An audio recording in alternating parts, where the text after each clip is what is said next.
শোনাই শোনো আয়ুব নবীর করুণ ঘটনা, সঙ্গী সাথীরা চলে গেল থাকলো রহিমা। শোনাই শোনো আয়ুব নবীর করুণ ঘটনা, সঙ্গী সাথীরা চলে গেল থাকলো রহিমা। কুষ্ঠ রোগে আয়ুব নবীর পচিল দেহ, গ্রামবাসীরা সেখান হতে তাড়িয়ে দিল। স্বামীকে নিয়ে বিবি তখন যাই অন্য গ্রামে, সেখান হতে তাড়িয়ে দিল চলে গেল জঙ্গলে। কত কষ্টে তারা দিন কাটালো দুজন নিরালাই, তবুও তারা খোদারে হুকুম কবু ছাড়ে নাই। শোনাই শোনো আয়ুব নবীর করুণ ঘটনা, সঙ্গী সাথীরা চলে গেল থাকলো রহিমা। বিবি রহিমা যাই একদিন খাবার সন্ধানে, বলে এক মহিলাকে দাও গো খাবার কাজের বিনিময়ে। মহিলা বলে আমি তোমাকে দেব যে খাবার, দাও গো যদি এক গোছা চুল তোমার ওই মাথার, দাও গো যদি এক গোছা চুল তোমার ওই মাথার। কেঁদে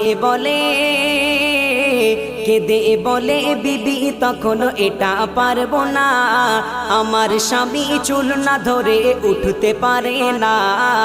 শোনাই শোনো আয়ুব নবীর করুণ ঘটনা, সঙ্গী সাথীরা চলে গেল থাকলো রহিমা।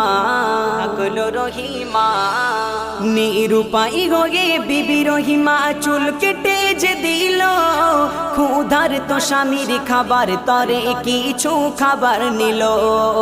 ইবলিশ গিয়ে আইয়ুব নবীকে ধোঁকা দিতে লাগিল, বলে তোমার বিবি চুরি করতে গিয়ে ধরা পড়িল, বলে তোমার বিবি চুরি করতে গিয়ে ধরা পড়িল।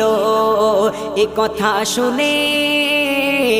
কথা শুনে আইয়ুব নবীর চোখের পানি থামে না, বলে সুস্থ হলে বিবি রহিমাকে আমি ছাড়ব না। শোনাই শোনো আয়ুব নবীর করুণ ঘটনা, সঙ্গী সাথীরা চলে গেল থাকলো রহিমা। হঠাৎ করে জিবরিল আমিন নবীর কাছে আসিল, খোদার ইশারায় তাহার পাশে দুটি ঝরনা হইল। জিবরিল বলে এই পানিতে গোসল করে নেন, সেই ওসিলাই আল্লাহ নবীর শেফা করে দেন, সেই ওসিলাই আল্লাহ নবীর শেফা করে দেন। ইমদাদুলের কলম লেখে এই করুণ ঘটনা, খোদারে হুকুম তোমরা ওগো কভু ছেড়ো না। শোনাই শোনো আয়ুব নবীর করুণ ঘটনা, সঙ্গী সাথীরা চলে গেল থাকলো রহিমা। শোনাই শোনো আয়ুব নবীর করুণ ঘটনা, সঙ্গী সাথীরা চলে গেল থাকলো রহিমা।